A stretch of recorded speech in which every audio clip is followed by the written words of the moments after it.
Convert करना। तो अब मेरे स्वामी अश्वर के राजा के पास कुछ बंधक रख, तब मैं तुझे 2000 घोड़े दूंगा, क्या तू उन पर सवार चढ़ा सकेगा कि नहीं? फिर तू मेरे स्वामी के छोटे से छोटे कर्मचारी का भी कहा ना मान, पर क्यों रथों और सवारों के लिए मिस पर भरोसा रखता है? क्या मैंने यहोवा के बिना कहे इस स्थान को उजाड़ने के लिए चढ़ाई की है? यहोवा ने मुझसे कहा है, उस देश पर चढ़ाई करके उसे उजाड़ दे। तब हिल्किय्याह के पुत्र यकीम और शेबना और योआह। धन्यवाद। सो ये हिस्सा भी जो नहूम का हमने पढ़ा है, परमेश्वर यहाँ पर हमें स्मरण दिलाना चाहता है। नहूम पहला अध्याय और उसके 11 से 15 में कुछ स्मरण दिलाना चाहता है परमेश्वर, और वो नहूम के माध्यम से जब एक बार फिर से एक बड़ी विपत्ति उनके सामने दिखाई देती है, परमेश्वर उन्हें कुछ स्मरण दिलाना चाहता है, कुछ बताना चाहता है अपने लोगों को, क्योंकि भविष्यवाणी है कि निनवे जो है वो हिला दिया जाएगा, बर्बाद कर दिया जाएगा, और उसी के साथ साथ उससे पहले भी बहुत कुछ घटित होना है। एक बंधुआई का समय है, एक कठिन समय एलीशा को जाना था। उन्होंने उससे पहले के तमाम और भविष्यवक्ताओं को देखा, जाना और सुना और समझा था। योना का समय भी जा चुका है, इससे लगभग 100 साल पूर्व नहूम जब यहाँ पर बातचीत कर रहा है। सो ये जानते थे कि ये जो आकर खड़े होते हैं और कहते हैं यहोवा की ये वाणी है, thus says the Lord, परमेश्वर यूं कहता है, ये उसका वचन जो उसके दर्शी तक पहुंचा है वो तुम्हारे सामने इस तरह से घटित होगा।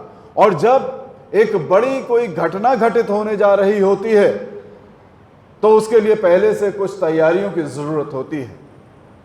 हमारे एक पॉलिटिकल लीडर ने पहले से आगाह किया था, शायद वो तारीख 12 फरवरी थी, जब उसने आगाह किया था कि this will be tsunami economic वे में।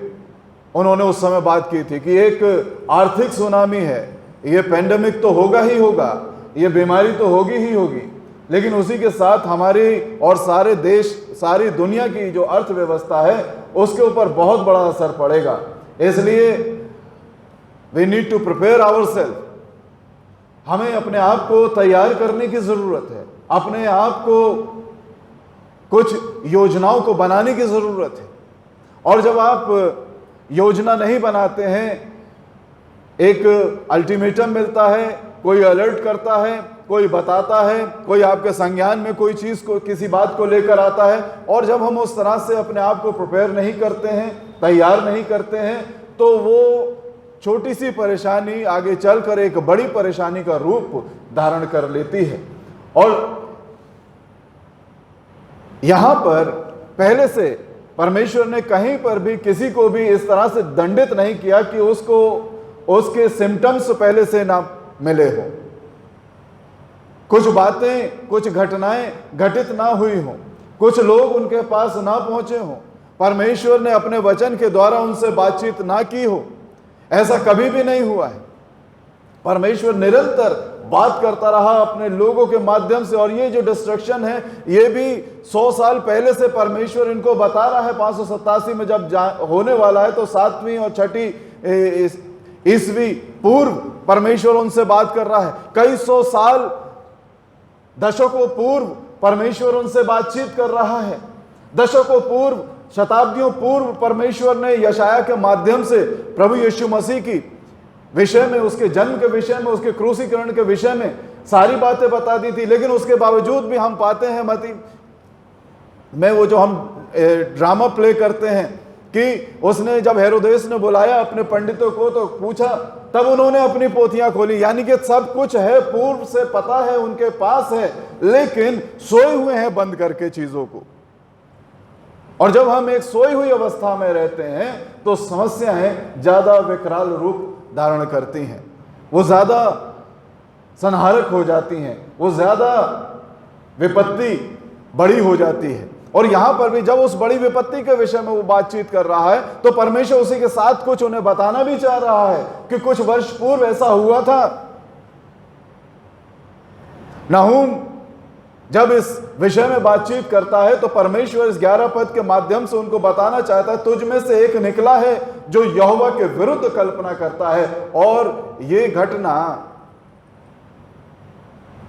दशकों पूर्व यहूदा ने देखी थी कि किस तरह से सनेरीब राजा ने उनके ऊपर चढ़ाई की थी, किस तरह से राजा सनेरीब जो था वो अपने राजदूत को रबशाके को भेजता है और वो जाकर कहता है हिजकिय्याह से कहो महाराजा धीराज अर्थात अशूर का राजा यूं कहता है, ये नहीं कहता है कि कोई राजा का संदेश तेरे पास आया है, राजा सनेरीब तुझसे ये कहना चाहता है, बल्कि वो कहता महाराजा धीराज यानी कि तुझसे बहुत बड़ा है वो, तू उसके सामने बहुत छोटा सा है। वो अशूर का राजा बहुत बलशाली है, बहुत पराक्रमी है, उसके आगे तू टिक नहीं पाएगा और ना कोई देवता इस संसार का उसके आगे टिक पाया है। वो जहां से गया है उसने अपने पांवों तले उन देवताओं को और उन लोगों को रोन दिया है। और उस समय में Syria was the war machine, it was known as war machine.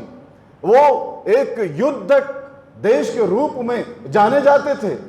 जैसे कि कहीं पर अगर तनाव होता है तो हम तुरंत सुन लेते हैं कि अमेरिका ने अपने बेड़े वहां पर भेज दिए हैं। तो सुप्रीम पावर असीरिया को वॉर मशीन कहा जाता था और कहते हैं that war machine was at the gate of JUDA.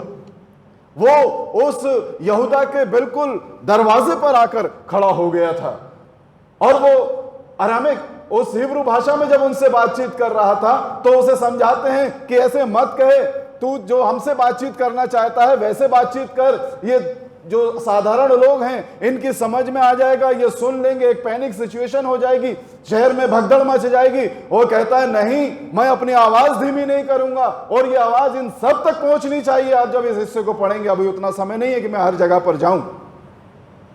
To cut short the story, वो अपने आप को एक बड़ा राजा के रूप में, बड़े ताकत के रूप में, बड़े विनाशक के रूप में उनके सामने रखना चाहता है। और वो यहां तक उससे कहता है सुन, उस कुचले हुए नरकट अर्थात मिस्र पर भरोसा रखता है तू जो, पर यदि कोई उससे टेक लगाए तो वो उसके हाथ में चुप कर छेदेगा। यानी कि जिस पर तू भरोसा रखता है वो भी तुझे धोखा देगा, वो भी तुझे धोखा देगा। और फिर यदि मुझसे कहो हमारा भरोसा अपने परमेश्वर यहोवा पर है, तो क्या ये वही नहीं है जिसके ऊंचे स्थानों और वेदियों को हिजकिय्याह ने दूर करके यहूदा और यरूशलेम से कहा तुम इस वेदी के सामने और इस तरह से दंडवत करना। और वो कहता है कि ये सब कुछ तुम्हें बचा नहीं पाएगा। और हम इन हिस्सों को पढ़ते हैं तो लिखा है कि जब ये लेटर, जब ये पत्र हिजकिय्याह के पास आया, हिजकिय्याह परमेश्वर के भवन में गया और उस पत्र को लेकर उसने उसकी वेदी के सामने रख दिया और कहा देख परमेश्वर वो तेरे विरुद्ध क्या बात करता है। हम अपनी समस्याओं से कभी कभी अपने आप जूझते रहते हैं। एक बहुत अच्छा इसके ऊपर बातचीत है, कभी मौका मिलेगा तो काफी बड़ी बात है, उसको हम देखेंगे। प्राइड ऑफ सनेरीब आता है, प्रेयर ऑफ हिजकिय्याह आता है, उसमें प्रिपरेशन ऑफ हिजकिय्याह आता है और पनिशमेंट ऑफ गॉड आता है। इन चार बातों को कभी हम देखेंगे बाद में। तो ये जो है एक बड़े घमंड की बात, और परमेश्वर नहूम के माध्यम से ये बताना चाहता, एक निकला था उसके विरुद्ध जो कल्पना करता था और नीचता की युक्तियां बांधता था। फिर वो कहता है चाहे वे सब प्रकार से सामर्थी हों और बहुत भी हों तो भी पूरी रीति से काट डाले जाएंगे और शून्य हो जाएंगे। जो कुछ परमेश्वर का वचन बताता है यहाँ पर हमारे सामने, वो वचन उसकी तस्दीक करता है, वो बताता है कि ऐसा घटित हुआ है। इसी दूसरे राजा और उसके 19वें अध्याय के बिल्कुल आखिरी हिस्से में आ जाइए और यहां पर वो कॉन्सिक्वेंसेस ऑफ प्राइड या उस प्राउड सनेरीब के हमें यहां पर दिखाई देते हैं कि उसका परिणाम क्या हुआ। जब हम उस परमेश्वर के आगे उस अपनी आंख को घमंड से चढ़ाते हैं तो उसके परिणाम बहुत ही भयावह होते हैं। और लिखा है उसी रात में क्या हुआ कि यहोवा के दूत ने निकलकर अश्शूरियों की छावनी में 1,85,000 पुरुषों को मारा। और भोर को जब लोग उठे तब देखा कि शव ही शव पड़े हैं। तब अश्शूर का राजा सनेरीब चल दिया और लौटकर निनवे में रहने लगा और जाकर अपने देवता निस्रोक के सामने जब वो दंडवत कर रहा था, अपने जीवते परमेश्वर को गाली देकर मूरत के आगे झुका हुआ था। और वहां पर हम पाते हैं लिखा है कि अद्रमेलेक और सेरेसेर ने उसको तलवार से मारा। उसके अपने लोगों ने, जिनके ऊपर वो भरोसा रखता था और वो कह रहा था कि तुम अपने परमेश्वर पर भरोसा रखते हो, वो तुम्हें बचा नहीं पाएगा। और सच में हम परमेश्वर का धन्यवाद दें कि उसका वचन हमारे सामने जो खुलासे करता है, जो बातें रखता है, वो कितनी पक्की और प्रमाणिक हैं, कितनी सत्यता उसमें पाई जाती है और कितना जरूरी है मैं और आप इन बातों को अपने जीवन का हिस्सा बनाएं। यिर्मयाह 17:5 में लिखा है, और भला बात यह थी हिजकिय्याह के समय में, क्योंकि वो परमेश्वर का भय रखने वाला व्यक्ति था और यशायाह जैसा भविष्यवक्ता उसका सलाहकार था। यशायाह जैसा भविष्यवक्ता उसका सलाहकार था और यशायाह ने उसे सलाह दी थी। वो यशायाह के पास पहुंचा था और उसने कहा तू भी प्रार्थना कर, मैं भी प्रार्थना करूंगा और परमेश्वर पर भरोसा रख और परमेश्वर कुछ करेगा। अब वो कहता है उस पर भरोसा मत रखना। उसे इस सनेरीब राजा को अपनी तलवार पर भरोसा था, अपनी सेना पर भरोसा था, अपने रथों पर भरोसा था, अपने लोगों पर भरोसा था और उन्हीं लोगों ने उसको धोखा दिया। और यिर्मयाह 17:5 कहता है, श्रापित है वो मनुष्य, वो पुरुष जो मनुष्य पर भरोसा रखता है और उसका सहारा लेता है, जिसका मन यहोवा से भटक जाता है। श्रापित है वो व्यक्ति, वो पुरुष जो मनुष्य पर भरोसा रखता है। आज हमारा भरोसा किन बातों के ऊपर ज्यादा टिका हुआ है? आज मैं और आप, और जैसा उसने कहा कि वो शून्य होकर निकलेगा, तो उस 1,85,000 के बाद वो खाली हाथ वहां से लौटा। वो आया था एक बड़ी सेना लेकर, लेकिन वहां से उसे खाली हाथ लौटना पड़ा। और इसीलिए परमेश्वर का वचन आगे चलकर हमसे एक सहज बात करने को कहता है और वो कहता है 13वें पद में, क्योंकि अब मैं उसका जुआ तेरी गर्दन से उतार कर तोड़ डालूंगा और तेरा बंधन फाड़ डालूंगा। मैं सोचता हूं 11:28 हम देख लें एक बार और, मत्ती 11:28। हमें जिस पे भरोसा रखना है, हमें उस जुए को अपने ऊपर उठा लेना है। 11:28 में प्रभु यीशु मसीह एक आह्वान करते हैं अपने लोगों से, हे सब परिश्रम करने वालों, बोझ से दबे हुए लोगों, मेरे पास आओ, मैं तुम्हें विश्राम दूंगा। और वो कहते हैं मेरा जुआ अपने ऊपर उठा लो, मुझसे सीखो क्योंकि मैं नम्र हूं और मन में दीन हूं, तुम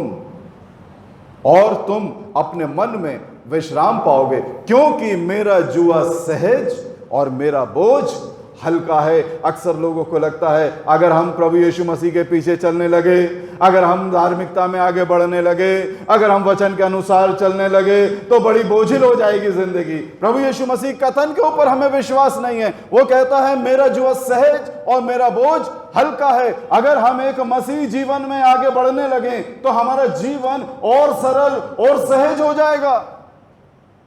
लेकिन हम इन बातों के ऊपर भरोसा कम रखते हैं, हम उन बातों के ऊपर ज्यादा भरोसा रखते हैं जो इस संसार के द्वारा रची हुई हैं या कही गई हैं।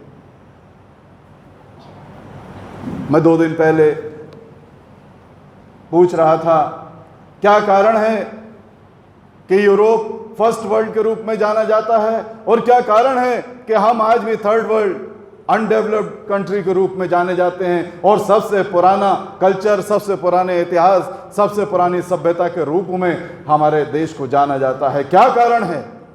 The biggest difference between us and them is the word of God. उन्होंने अपने आप को इसके अनुसार डेवलप किया। कमियां हैं वहां पर, नो डाउट, मैं ये नहीं कह रहा हूं वहां सब कुछ अच्छा है, लेकिन फर्स्ट वर्ल्ड के रूप में जाने जाते हैं। एक बड़ा जो भेद है, जो अंतर है, वो इस वचन के माध्यम से है। एक व्यक्ति कहीं पर काम करता है, वो जाना पहचाना जाता है, ये व्यक्ति बड़ा अच्छा है, बहुत सही तरीके से काम करता है। अंततः वो पूछते हैं क्या क्रिश्चियन हो? ये हमारी पहचान थी, रही है अब तक। मुझे नहीं मालूम कि कितने हम में से ऐसे लोग हैं जो ये ध्यान में रखते हुए कि परमेश्वर के लोग होने के नाते एक एक्स्ट्रा रिस्पॉन्सिबिलिटी हमारी होती है, एक एक्स्ट्रा एट्रीब्यूट मेरे और आपको अपने अंदर डेवलप करना होता है, जो प्रभु यीशु मसीह ने हमें बताया है। उस पहाड़ी के ऊपर चढ़कर उस सरमन ऑफ द माउंट के माध्यम से हमें बताया 16वें पद में 5वें अध्याय के, उसी प्रकार तुम्हारा उजियाला भी मनुष्य के सामने चमके, तुम्हारे भले कामों को देखकर, so that they may see your good works and give glory to your Father। हम सब अपनी महिमा के लिए, अपने नाम के लिए बहुत से काम करते हैं, लेकिन कितने लोग ऐसे हैं जो ये ध्यान में रखते हुए काम करते हैं कि मैं जो काम कर रहा हूं उससे मेरे पिता को महिमा मिलेगी। हम में से कितने लोग ऐसे हैं? और इसलिए वो कहता है मेरा जुआ सहज है, मेरा बोझ हल्का है। एक क्रिश्चियन लाइफ को जीना वो बहुत कठिन बात नहीं है। हाँ, कठिन तब होती है जब हम अपनी ज़रूरतों, अपने शरीर के अनुसार अपने जीवन को ज़्यादा चलाना चाहते हैं। और लिखा है 15वें पद में हम आ जाएं। देखो पहाड़ों पर शुभ समाचार सुनाने वाला और शांति का प्रचार करने वाला आ रहा है। शांति का प्रचार करने वाला आ रहा है। हर एक भविष्यवक्ता ने एक कठिन समय की भविष्यवाणी की, लेकिन उसी के साथ साथ उसने एक भव्य आशा को भी अपने लोगों के सामने रखा है। एक बड़ी उम्मीद को लोगों के सामने रखा है। कहीं पर भी अधर्म छोड़कर परमेश्वर अपने लोगों को जाना नहीं चाहता है, लेकिन वो बताना चाहता है अगर हम अपने गलत तौर तरीकों से फिरकर सही तरीके से अपने जीवन में आगे बढ़ते हैं तो शुभ समाचार सुनाने वाला और शांति का प्रचार करने वाला आ रहा है। अब हे यहूदा, अपने पर्वमान और अपनी मन्नतें पूरी कर, अपने पर्वमान और अपनी मन्नतें पूरी कर। परमेश्वर का अनुग्रह होगा, हम सब उसके जन्मोत्सव को और बेहतर तरीके से मनाने पाएंगे। बहुत लोग प्रार्थना कर रहे हैं, बहुत से लोग अपने जीवनों को बदलकर प्रार्थना कर रहे हैं। बड़ी बात यह है, हम अब तक प्रार्थना करते रहे जो हमें सिखाई गई, लेकिन अब हम प्रार्थना कर रहे हैं जो इस बदले हुए समय ने हमें सिखाया। अगर हम इस बदले हुए समय में भी नहीं बदल पा रहे हैं, अगर हम अब भी नहीं सीख पा रहे हैं जो समय हमें सिखा रहा है, तो मैं सोचता हूं फिर और कोई तरीका हो नहीं सकता। परमेश्वर का अपने आप को व्यक्त करने का, अपने आप को जताने का, अपने आप को बताने का एक अनोखा तरीका है। हो सकता है परमेश्वर का ये तरीका आज मेरे और आपके सामने है, और हो सकता है कि उसका आना बहुत निकट हो, और इसलिए ये इतने व्यापक रूप से सारे संसार में फैला है कि ज्यादा से ज्यादा लोग बचाए जा सके, क्योंकि वो किसी को भी दंड देकर आनंदित नहीं होता। एक भी पापी की मृत्यु से परमेश्वर प्रसन्न नहीं होता। हो सकता है ये वक्त मेरे और आपके लिए है, इस सारे संसार के लिए है कि हम उसकी सर्वसत्ता को जानें, और अपने जीवनों को पुनः समर्पित करके एक नए तरीके से अपने जीवनों में आगे बढ़ सकें। एक नई कलीसिया, एक नई दुल्हन, एक नई यरूशलेम में हम अपने उस परमेश्वर का स्वागत कर सकें। प्रभु हमारी सहायता करे और हम उसके प्रेम को अपने जीवनों में महसूस करें। जैसे हमने उसकी शांति को, उसकी चंगाई को अपने जीवनों में महसूस किया है, उसके प्रेम को भी अपने जीवनों में हम महसूस करें। प्रभु अपनी आशीष में हम सबों को आगे बढ़ाएं।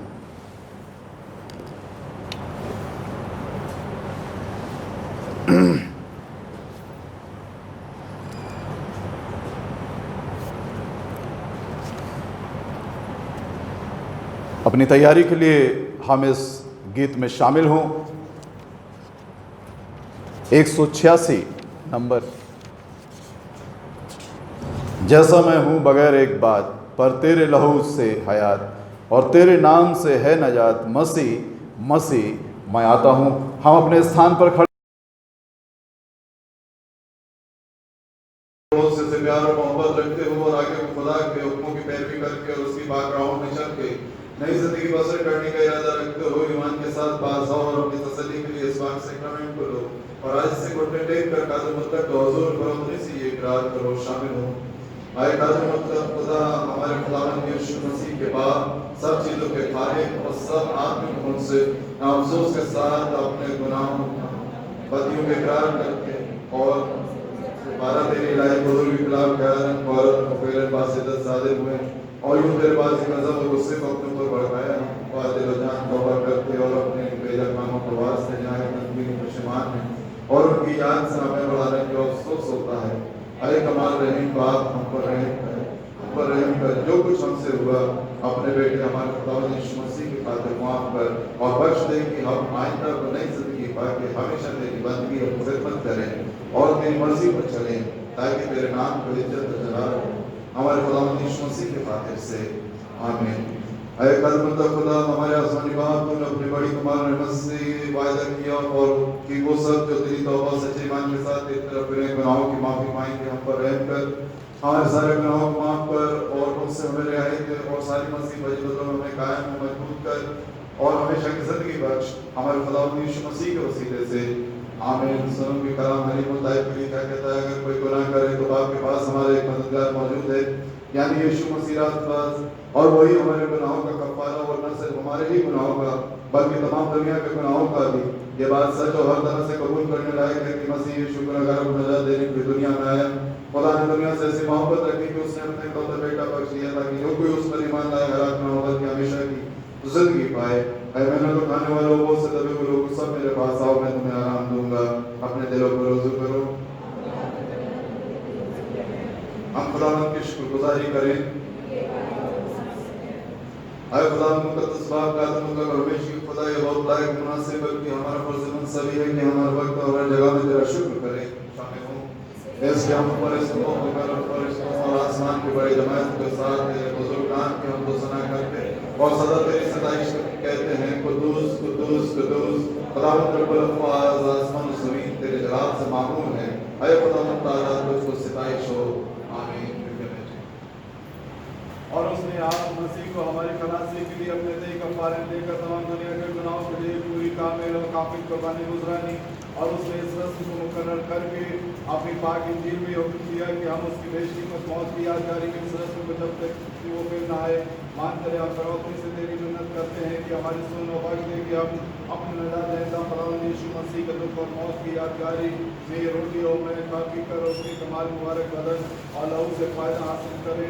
कि जिस रात वो पकड़वाया गया उसने रोटी ली और शुक्र करके तोड़ी और अपने शागिर्दों को देकर कहा, लो खाओ, ये मेरा बदन है जो तुम्हारे लिए दिया जाता है, तुम इस मेरी यादगारी में यही किया करो। और इसी तरह उसने खाने के बाद प्याला भी दिया, शुक्र करके उनको दिया और कहा, तुम सब इससे पियो, ये नए ऐद का मेरा लहू है जो तुम्हारे मौतों के गुनाहों की माफी के लिए पाया जाता है। जब जब तुम उसे पियो मेरी यादगारी के लिए पिया करो, शामिल हो। आए रही खुदा अपनी राजबाजी पर तकिया रखकर तेज दस्तरखान के पास नहीं आ सकते हैं और तेरी बेशुमार और बड़ी रहमतों पर भरोसा रख के आते हैं, क्योंकि हम इस लायक भी नहीं कि जो छूट जाते हैं दस्तरखान पर से गिरते हैं उनको खाने, पर वो खुदा है जो कि सदा रहमत फरमाता है।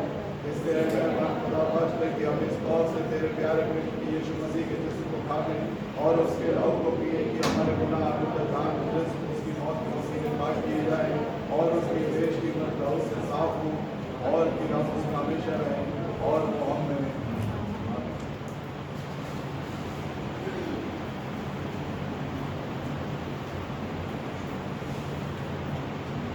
यीशु ने कहा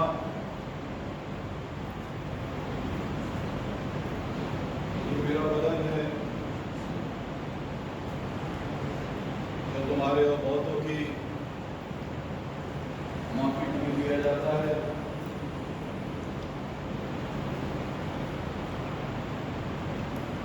इसी लोग और इस बात की यादगारी में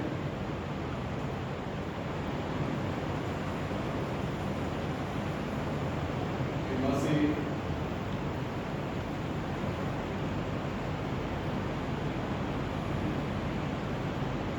तुम्हारे खातिर हुआ।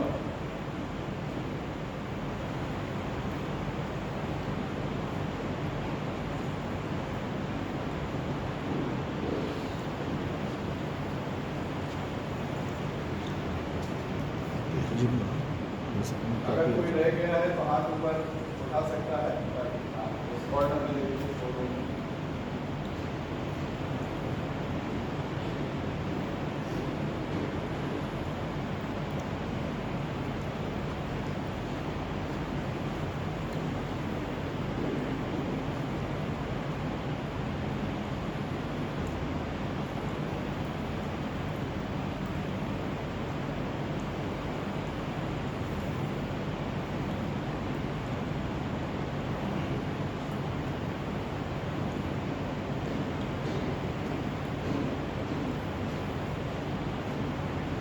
शुक्रगुजारी के साथ इसे अपने रूहानी खुराक बनाओ और इसे खाओ।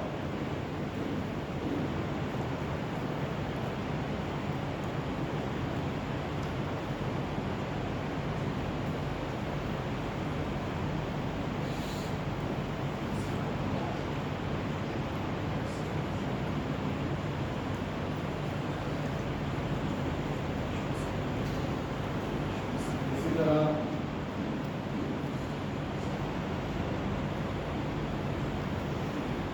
आने के बाद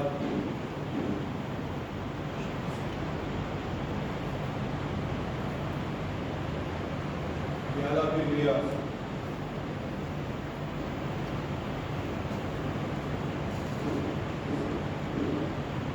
और अपने शागिर्दों को लेकर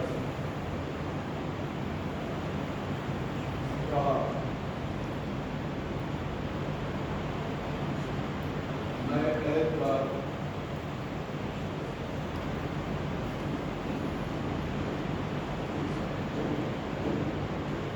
मेरा लहू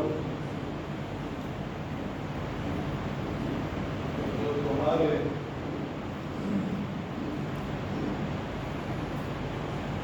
और बहुतों की गुनाहों की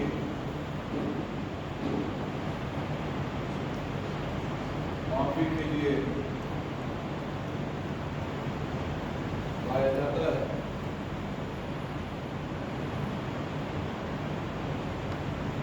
बात की यादगारी कि मसीह तुम्हारे खातिर हुआ।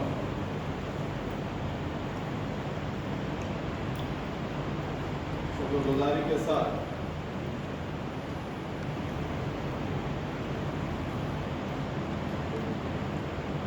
शुक्रगुजारी के साथ